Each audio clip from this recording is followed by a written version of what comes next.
En realidad este viaje luego por los Beatles. Va a conocer a Lennon. ¿En serio? Sí. Voy a hablar con él. Nah, un ratejo. Está en Almería rodando. Sí. En realidad voy a reñirle. Pero, ¿te dejarán verle? Lo tendrán muy protegido. ¿Y qué harías tú con todas las histéricas esas? Si se quitan hasta la ropa interior y se la tiran en el escenario. Debe ser horrible, ¿no? Salir a cantar y ver a todas esas locas gritando. Es lo que buscan, ¿no?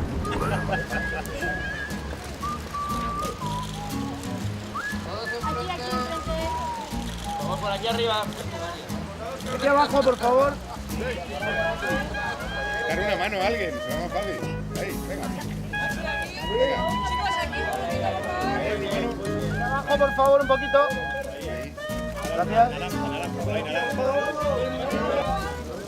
Dale aquí arriba, por favor, arriba. Ahí, ahí.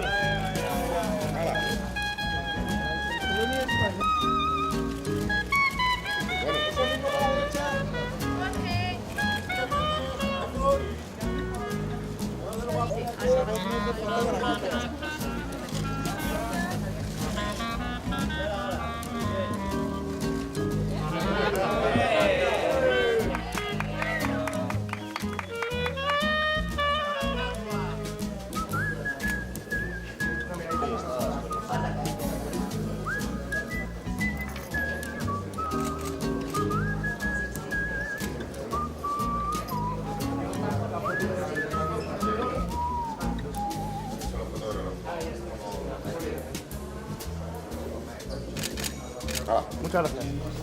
Recuerdo que durante esos días Alfredo Landa falleció y estábamos mirando el coche, ese 750, y David dijo, 850, y David dijo, vamos a llamarle Alfredo, porque en el fondo ese coche era la metáfora de un viaje imposible, pero con una personalidad especial, y creo que esta película tiene algo de eso, ¿no? Tiene algo de un personaje verborreico, pero a la vez que le resulta difícil hablar de sus emociones, ¿no? Y queríamos pues hacerles un homenaje a estos actores. Marcello Mastroianni, pues gracias por el halago, pero sí, también entra dentro de esos actores. No sé si los jóvenes de ahora o los chicos de ahora tienen los ojos cerrados, pero yo creo que cerrárselos se los cierran muchas cosas, incluso algunas pretendiendo abrírselos. Más despreciable, yo creo, de nuestra forma de vivir es la de catalogar a las personas antes de conocerlas y de enfrentarnos a unos con otros sin darnos la oportunidad de conocernos y de ver lo parecidos que somos, incluso los antagonistas. Creo que también es importante la rebelión y también es importante enfrentarte a los complejos y a la autoridad, ¿no? Y que si algo yo creo que me inspiraba de la visita de alguien como John Lennon a un país como España en el año 66 es que él representaba a la clase obrera de Liverpool, había conseguido dar el salto vital. En esta película está uno de los gérmenes de origen, es una historia familiar que en mi casa era muy importante, que era que un hermano mío se había ido de casa justo cuando yo nací porque mi padre se empeñaba en que se cortara el pelo a todo el mundo como casi para hacer la mili al día siguiente, ¿no? Y entonces mi hermano, que en ese momento estaba pues digamos empeñado en llevar melena, en ser de otra manera, por lo menos estéticamente, pues se fue. Y mi madre siempre me contaba una cosa que a mí de alguna manera me convertía en narrador, o me convertía un poco en alguien que le gustan las historias, ¿no? Me decía que mientras me daba el pecho cada día lloraba pensando dónde estaría mi hermano, y que cuando me dejaba de dar el pecho me limpiaba y tal, y que estaba totalmente empapado de sus lágrimas. Y yo siempre considero que ese fue mi bautizo, ¿no? Me parece fantástico que esta persona, que existe realmente en los años 60, intentase copiar las letras a través de Radio Luxemburgo de los Beatles, emocionado, ¿no? Idealista, tozudo, para enseñárselas a los niños pequeños, para que esos niños pequeños se sintieran orgullosos en el patio enseñándoles las letras a los mayores, ¿no? Conseguir que los niños de la clase pudieran recitar Help para que sonara al final de la película la canción que Lennon compuso en Almería, Strawberry Fields. Eso son luchas que no están al alcance en general de una película y menos de una película española.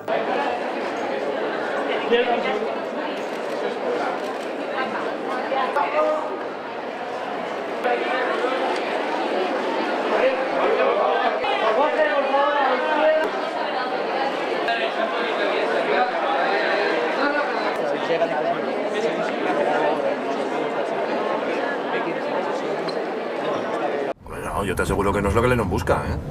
Mira, en el concierto de España dijo que lo que más le molestó fue ver los mejores asientos ocupados por enchufados y gente del gobierno. Y fuera la policía dando de palos a los chicos a la puerta de las ventas. Mi padre eres tú.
Merci, merci.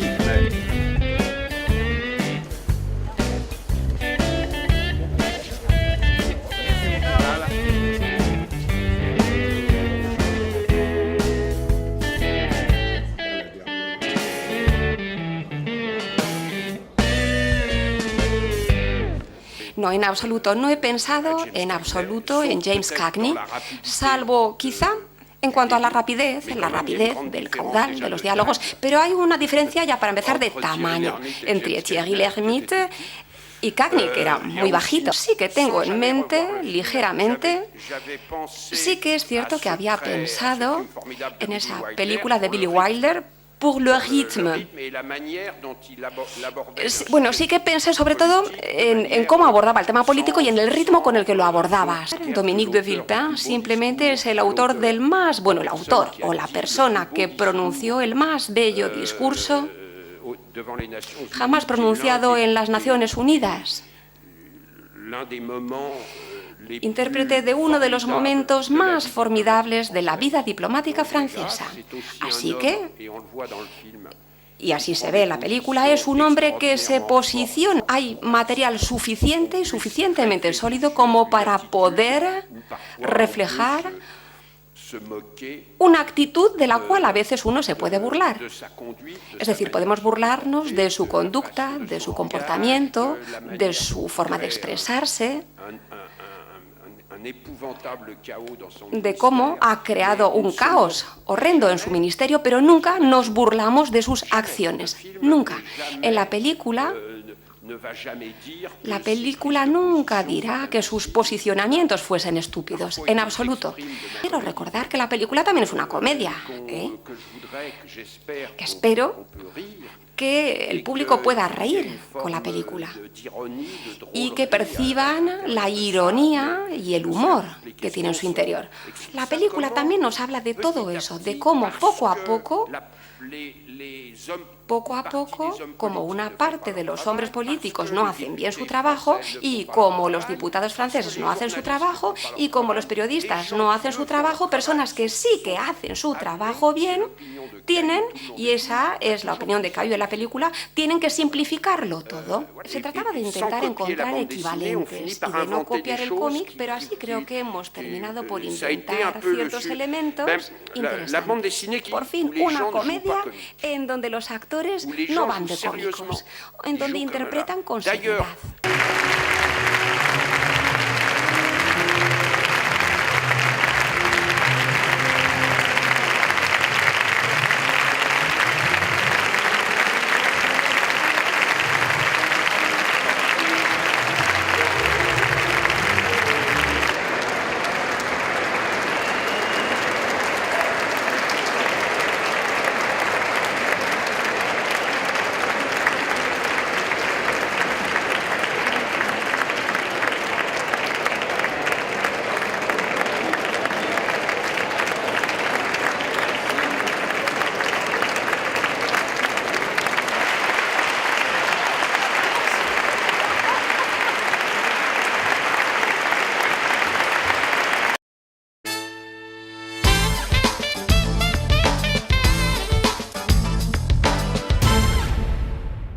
para mí es importante que haya humor en la película, siempre, pero no necesariamente hacer una comedia. Digamos que creo que es un poco como en la vida, que el humor se va mezclando todo el tiempo con lo que nos pasa. Película de mujeres, pero no es para mujeres, eso es lo que digo, que creo que un montón de varones que ven la película, digamos, no creo que sea una problemática que aborde un género, ¿no? Que es como si una mujer no pudiera ver una de cowboys. A mí me encanta ver westerns, aunque en teoría son películas para hombres, no sé. Pero cuando estaba escribiendo este proyecto, la primera persona que se me ocurrió, dije, bueno, creo que Valeria puede dar perfecto. En el caso, además, yo tenía una fecha muy acotada porque la película se tenía que dar en verano, sí o sí, y tenía solo 2 meses y medio para filmarla. Entonces también tenían que estar disponibles en el verano y demás. Pero bueno, por suerte pudimos combinar las fechas, tuvimos que adelantar un poco la película para hacerla, la íbamos a filmar en enero, la filmamos en diciembre, pero las dos quisieron estar en el proyecto. Venimos a presentar el proyecto Cineastas Contados. Es una serie documental que nace de la necesidad y la urgencia precisamente en estos momentos de reivindicar a las figuras más importantes de nuestro cine, tomando la referencia clara de la serie mítica francesa Cineastas de nuestro tiempo y también tomando prestado el nombre del proyecto fotográfico de Óscar Fernández Orengo. Creemos, como digo, muy necesario y urgente para crear un diálogo intergeneracional que pensamos que ha sido inexistente hasta este momento y venimos a presentaros los primeros 6 capítulos que están ya en marcha. Conforme pasa el tiempo, la gente se vuelve más lista, pero parece que en realidad es más tonta. Y lo que queremos nosotros, que somos no listos, pero sí curiosos, es hablar con nuestros mayores. Una de las cosas bonitas sería esta serie que llegase un momento en que podría suceder, porque la idea de esta serie es, aparte que sea muy expansiva y que tenga mucha continuidad en el tiempo, siempre pensamos que en realidad surge de un gesto nuestro, de amigos que compartimos más o menos de una misma generación, que hablamos, ¿no? y sentimos esta especie de falta de transmisión de unas generaciones a otras que contaba Garbiñe y Javier. Pero lo cierto es que tampoco se trata de una cosa de jóvenes y mayores, o yo creo que al contrario, ¿no? O sea, que este tema de las edades y tal, en el fondo, da un poco igual. Yo creo que todas las películas surgen siempre cuando... Las películas que hacemos cada uno de nosotros individualmente siempre surgen como de una necesidad íntima, ¿no? De uno como cineasta que tiene la necesidad de repente de hacer eso, una película sobre algo que en ese momento le importa y le preocupa. Y el caso de esta serie es eso, pero...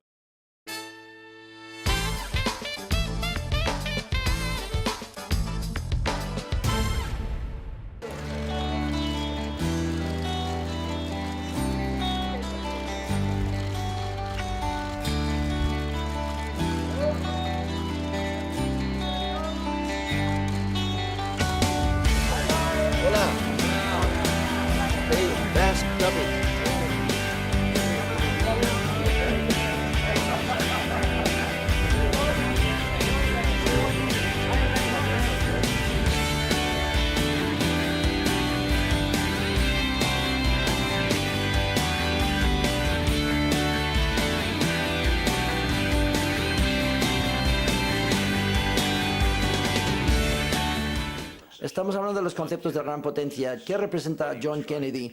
¿Qué es lo que estaba intentando hacer? ¿Hacia dónde se dirigía cuando estaba en el poder? Y con su asesinato hay cambios en la política americana. Hay cambios repentinos en la política americana, no solamente con Vietnam y Cuba, sino también con la Guerra Fría y con Khrushchev. Así que desde un año después de la muerte de Kennedy, Khrushchev ya pierde su puesto en el gobierno. Y estas son cosas importantes y eso es lo que me importa a mí. Nunca subestimaría la capacidad de las agencias de inteligencia americanas y de otros países para eliminar a personas si no encajan. Edward Snowden ahora se ha escapado y está en Rusia. En 1945 se iría de Rusia y escaparía a los Estados Unidos. Esto muestra mucho y claramente la ironía de la historia. Nunca pensé que el imperio soviético iba a caer con Gorbachev. Me fui sorprendido en la década de los 80 y la caída tan rápida del comunismo en el 91. Me ha sorprendido muchísimo. 2001 fue una sorpresa. sorpresa. La elección de Bush sobre Gore fue una sorpresa. De todos modos, estas cosas suceden. Por tanto, cuando piensas que va a ser malo y va a seguir así durante mucho tiempo, nunca se sabe. La bola puede cambiar. La historia muestra que la bola puede curvar y puede cambiar y caer de otra manera. Alejandro Magno es una historia interna y externa. La historia externa viaja a través del mundo. Es uno de los exploradores más importantes del mundo. Ve y hace tanto. Es increíble. Esa es la historia externa. La historia interna es su conflicto interno con su madre y su padre y sí mismo. Y yo creo que eso es una historia fascinante y se tienen que colocar las dos, el mundo interior suyo externo, de manera paralela. Tienen que desplegarse conforme se va viendo y se entiende más de la vida, descubres más de la vida de Alejandro Magno conforme se entra y se sale.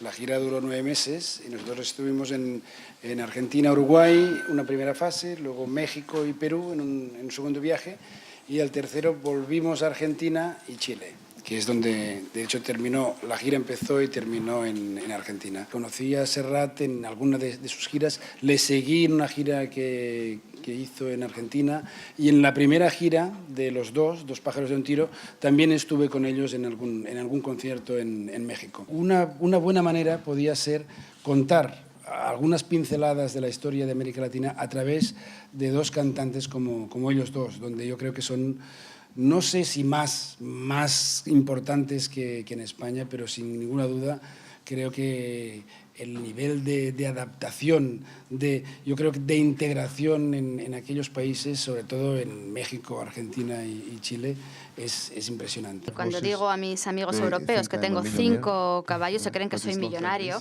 pero no es así. Allí en Islandia es barato tener caballos, es algo común y forma parte de nuestra cultura. Y quizás eso sea lo único que nos queda de la época vikinga. Es una película también muy divertida, pero en ciertos aspectos también es brutal. Así es que se habla un poco de la brutalidad de la gente. Y cuando veo la película y veo a los caballos, digo, qué paciencia tienen con nosotros, con los humanos, que somos tan brutos entre nosotros y también con los propios caballos. Es una historia dura de chicos de barrio que no tienen muchas oportunidades y cuando ves la película sientes que es un personaje que está entre el bien y el mal. No es solo el blanco y negro, sino que es que no tiene muchas oportunidades y nos pareció que era una buena ocasión de rodar en blanco y negro, sobre todo en este barrio. Es una película basada en hechos reales, pero es una historia de ficción. Y cuando quieres hacer una película así en tu propio país,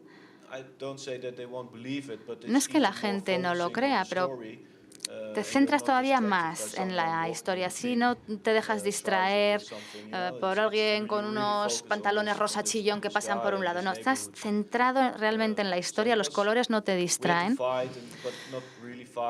Y tuvimos que peleárnoslo un poquito, pero conseguimos hacerlo en blanco y negro. Soy codirector con Manuel Priede, que también es director.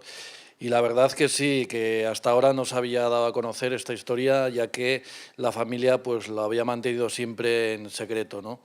Entonces, en el año 2000 salen unos papeles en la estación de Canfranc, se encuentran unos papeles referentes al loro nazi que pasó por ahí. Y a raíz de entonces sale el nombre de Albert Lelé. Entonces nosotros ya empezamos a investigar sobre esta persona y descubrimos que detrás hay una historia fantástica, ¿no? Y que nunca se ha contado. Hemos querido ser por una parte originales y por otra el que el espectador se pueda introducir mejor en la historia, ¿no? O sea, con esas pequeñas recreaciones que son pinceladas, pero que bueno, ayudan a entender mejor el documental y sobre todo a imaginárselo, ¿no?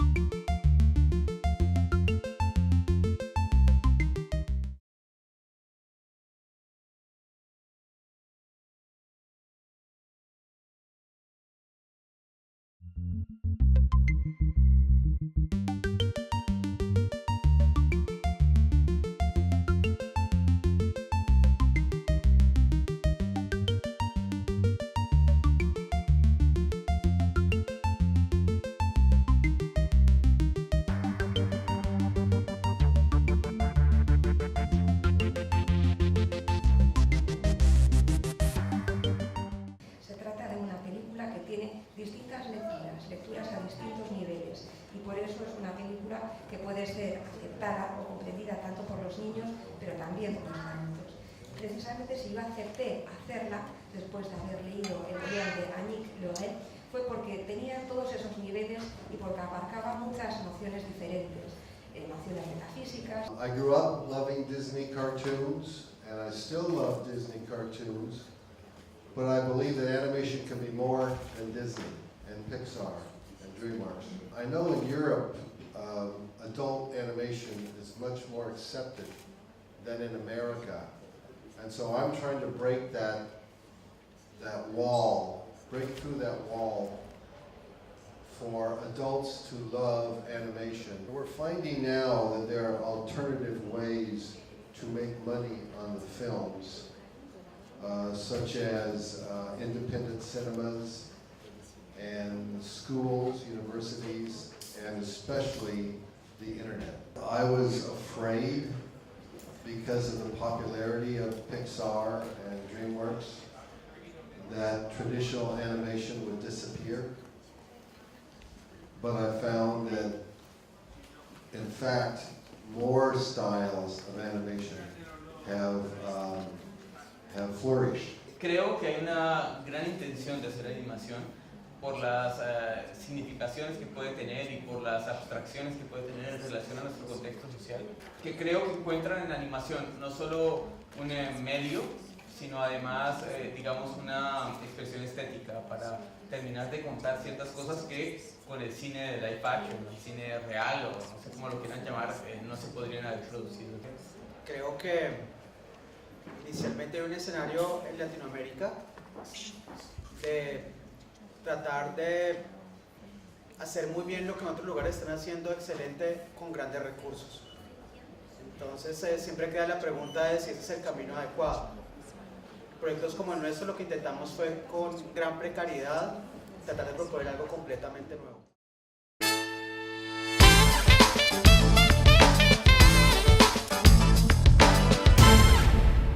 Desde Fomento de San Sebastián, de la San Sebastián Film Commission, queremos en primer lugar agradecer al Festival de Cine la oportunidad de compartir con vosotros este desayuno en la segunda jornada del Foro de Coproducción en Europa, América Latina, y tenemos el gusto de celebrar en estas fechas nuestro 10º aniversario.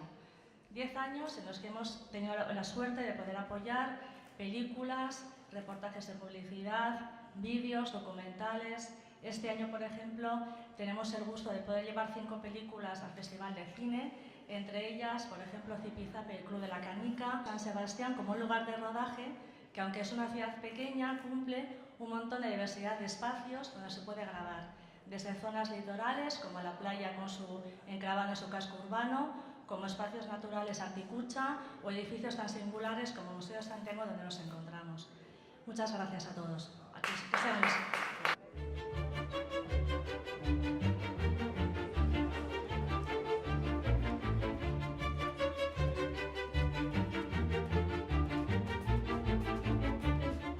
There is a generation that is used to, for example, downloading its music for free, not really conscious of why that should be something you should pay for every single track you listen to online, and that is feeding into how people want to consume movies. It's difficult to replicate the US model in Europe because our territory is not as big as the US, and the geographical and economic realities are dissimilar. Increasingly, exhibition across Europe is concentrated in the hands of a very few players who are determined to preserve their existing business model, and the way they're financed are reliant on doing so. Straight to VOD is so far tends to only work for certain genres, and that individual attempts by producers to exploit their films on their own worldwide without working with distributors have, in our experience, not been successful yet. The other thing, I mean, is my advice would be to show the film to the sales agent when it's a first cut. Don't show it to the festivals, don't show it to the distributor, but the sales agents should be excluded from that rule. It's very important, as Sam said, to pick up the sales agent because it's his job very early in advance, because we need to make a work to position the film, to put it on the map of the buyers, of the distributors, and that work takes time, that takes energy, and if it's when we are too late, it's always very difficult to catch up the interest of distributors when we didn't do the pre-work. So I would really follow Sam and say you have to start speaking as early as possible with a sales agent. Bienvenidos a este almuerzo ofrecido por el Instituto Mexicano de Cinematografía, que este año cumple 30 años de promover el cine mexicano. Les voy a presentar a algunos de los mexicanos presentes en el Festival de San Sebastián, que este año tiene 9 películas mexicanas en la selección oficial, 5 de las cuales son coproducciones internacionales. Tenemos, por ejemplo, a Diego Quemada Díez, es director de La Jaula de Oro. Bienvenidos, disfruten el almuerzo y espero que tengan la oportunidad de acercarse a nosotros para conocer mejor el cine mexicano, con ganas de mejorar la coproducción internacional. Muchas gracias.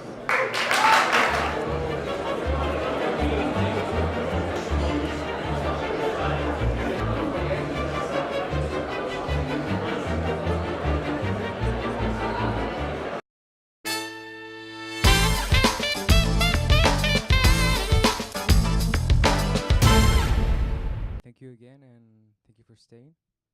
I just wanted to add that it was we made this film with no budget at all and no support from anyone or any institutions or anything really, and we have no co-productions yet, nothing, and in some way it's something we're very proud, because I think it shows that with little money you can achieve great things. Or get to San Sebastián at least, and we're very happy for that and grateful. Queremos agradecer a San Sebastián por permitirnos estar acá. Esta película, pues, en este momento vamos a ver el segundo corte de la película. Es un proyecto que pudimos realizar gracias al Fondo para el Desarrollo Cinematográfico de Colombia. Lo hicimos con los recursos del fondo y en este momento pues estamos buscando poder finalizar la película para hacer el diseño sonoro de la película, la corrección de color, la mezcla y masterización final, y hacer pues el escaneado 2K y copia final en 35.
No os podéis imaginar la sensación tan maravillosa que tiene lugar cuando, después de que una historia pequeña de una autora anónima que llegó anónimamente a nuestra editorial, que suscitó esa chispa tan poco frecuente de ilusión, en la que de repente la lectura de una historia te atrapa y te parece que encierra tanta verdad que puede llegar a mucha gente. Cuando surgió la idea de la película, bueno, pues ya si yo ya estaba feliz, ahora estoy doblemente feliz, estoy más que eso, estoy abrumada.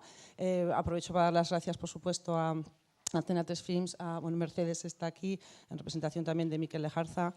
y creo, por lo que estoy viendo, que el equipo que ha ido aumentando ya para pasar de ser libro a película no podía ser mejor. Que tener la oportunidad de hacer una película tan grande, tan emocionante, tan cerca de lo que a mí me gusta, que cuenta emociones que me son tan cercanas, pues no podía decir que no. Y cuando leí la novela dije, oh no, Dios mío, un personaje de la edad de Mario, mierda, pero va a tener que hacer él. Una historia que me parece que va a llegar a mucha gente, una historia de amor preciosa, bueno, con referentes como El paciente inglés, como Leyendas de pasión, que me parece que tal vez en España no estamos acostumbrados a este tipo de historia, a este tipo de cine, y me parece que va a llegar mucha gente que se van a emocionar.